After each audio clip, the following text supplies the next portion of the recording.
Assalamualaikum warahmatullahi wabarakatuh. Perkenalkan, nama saya Diva Eka Nur Azahra dengan NIM 2508 10 20 12 74. Pertama-tama yang terhormat kepada Bapak Marmono Singgi MSI dan Bapak Muhammad Iqbal Fauzi SE MBA selaku dosen pengampu mata kuliah Manajemen Keuangan Lanjutan. Di sini saya akan mempresentasikan materi dari long term financing. Nah, yang pertama ada pembahasan, yaitu ada definisi, karakteristik, manfaat, jenis-jenis long term, jenis-jenis pembiayaan, studi kasus, dan kesimpulan. Nah, yang pertama yaitu ada definisi long term. Nah, definisi dari long term ini adalah long term itu instrumen keuangan dengan jatuh tempo lebih dari 1 tahun, sering hingga 5 sampai 20 tahun atau bahkan lebih, untuk membiayai investasi besar seperti aset tetap, ekspansi bisnis, atau proyek jangka panjang. Nah, sumbernya ini mencakup utang, yaitu ada pinjaman bank, obligasi, dan ekuitas. Nah, ekuitas ini ada saham, laba ditahan, yang memberikan stabilitas arus kas karena pembayaran cicilan fleksibel dan suku bunganya itu relatif stabil.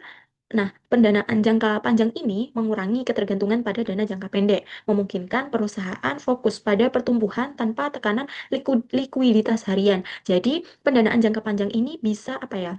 Lebih cocok untuk eh, usaha perusahaan jangka panjang. Jadi, tidak terburu-buru membayar utang begitu, membayar seperti pinjaman bank, obligasi, dan lain sebagainya. Nah, selanjutnya yaitu ada jenis-jenis long term. Nah, jenis-jenis long term ini ada tiga. Yang pertama yaitu utang jangka panjang atau long term debt.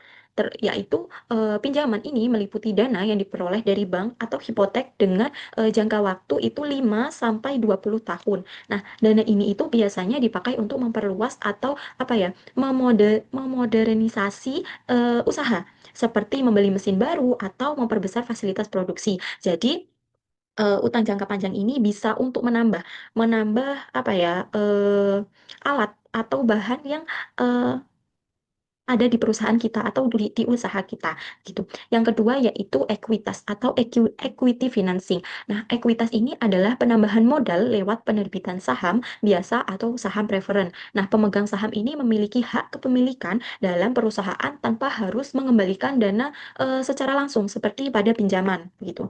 Nah, yang ketiga yaitu ada laba ditahan dan leasing.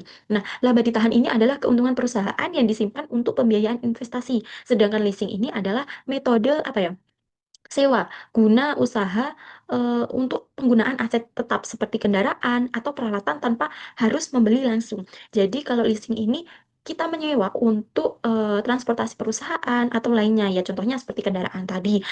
Biasanya karyawan itu akan apa ya, diberikan fasilitas transportasi. Nah, dari transportasi itu pasti kita membutuhkan kendaraan. Nah, kita itu lebih perusahaan itu lebih prefer untuk leasing atau sewa. Jadi eh, sewa kendaraan tersebut untuk transportasi karyawannya dan keberlangsungan perusahaannya.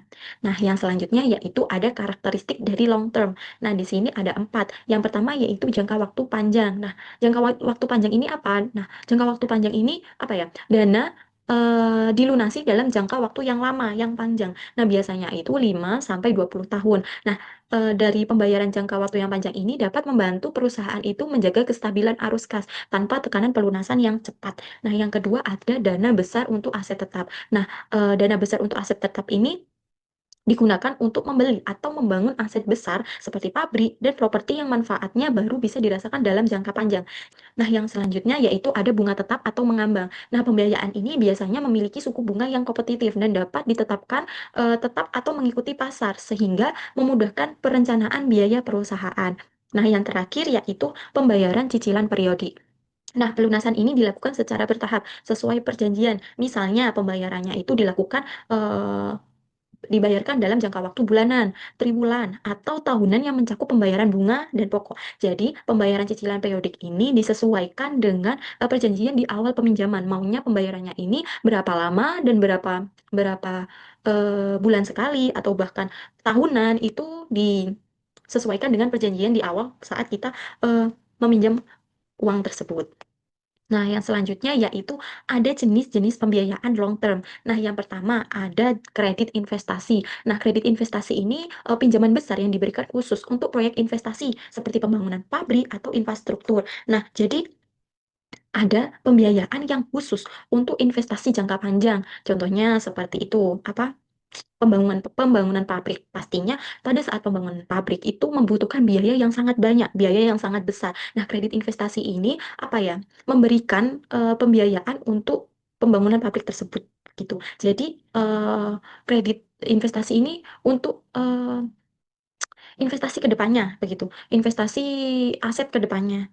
Nah, yang kedua yaitu ada obligasi. Nah, obligasi ini ada surat utang jangka panjang yang diterbitkan kepada pabrik sebagai bentuk pendanaan dengan pembayaran bunga tetap dan pokok saat jatuh tempo. Nah, yang ketiga ada saham biasa dan preferen. Nah, penjualan saham untuk memperoleh modal permanen tanpa kewajiban membayar kembali secara langsung. Yang terakhir yaitu ada hipotek atau mortgage. Nah, pinjaman dengan jaminan aset properti memberikan keamanan bagi kreditur sekaligus memungkinkan perusahaan mendapatkan dana besar. Nah, yang selanjutnya yaitu ada manfaat menggunakan long term financing. Nah, yang pertama yaitu memungkinkan perusahaan mendapatkan modal dalam jumlah besar untuk proyek jangka panjang yang tidak bisa didanai dengan dana internal atau pinjaman jangka pendek. Yang kedua, yaitu menguatkan posisi modal dan struktur keuangan perusahaan sehingga meningkatkan kredibilitas dan daya tarik investor. Yang ketiga, yaitu memberikan fleksibilitas pembayaran dalam jangka waktu panjang sehingga beban keuangan perusahaan menjadi lebih ringan setiap periodenya. Dan yang terakhir, yaitu mengurangi ketergantungan pada pinjaman jangka pendek yang biasanya lebih beresiko dan lebih mahal karena tenor yang singkat. Yang selanjutnya yaitu ada contoh studi kasus. Nah, di sini ada PT Bluebird Group itu perusahaan penyedia layanan taksi di Indonesia. Nah, mengevaluasi opsi pendanaan untuk pengadaan aset tetap dengan membandingkan leasing dan utang jangka panjang. Nah, penelitian atau analisis menunjukkan utang jangka panjang itu lebih menguntungkan karena mengurangi biaya signifikan berdasarkan nilai present value-nya. Nah, eh, cash outflow yang lebih rendah sebesar 5,7 miliar dibanding leasing. Jadi akhirnya PT Bluebird Group ini memutuskan menggunakan utang jangka panjang untuk mendukung ekspansi yang menegaskan pentingnya memilih sumber dana yang efisien dalam pembiayaan jangka panjang. Nah, yang selanjutnya, yang terakhir yaitu ada kesimpulan. Jadi, setelah beberapa materi yang saya paparkan tadi, dapat diambil kesimpulannya bahwa pembiayaan jangka panjang itu merupakan sumber dana yang digunakan perusahaan untuk memenuhi kebutuhan modal dalam jangka waktu lebih dari 1 tahun. Nah, dana ini biasanya dipakai untuk membiayai investasi besar seperti pembangunan fasilitas, pembelian aset tetap, dan ekspansi bisnis yang hasilnya baru akan terlihat dalam jangka waktu yang panjang. Nah, long term financing ini sangat penting untuk strategi keuangan perusahaan dalam mendukung, membangun, dan ekspansi bisnis yang stabil dan berkelanjutan. Nah, terima kasih atas pemaparan materi yang saya sampaikan. Kurang lebihnya mohon maaf apabila ada kesalahan kata, kesalahan pengucapan dalam presentasi kali ini. Saya akhiri, terima kasih. Wassalamualaikum warahmatullahi wabarakatuh.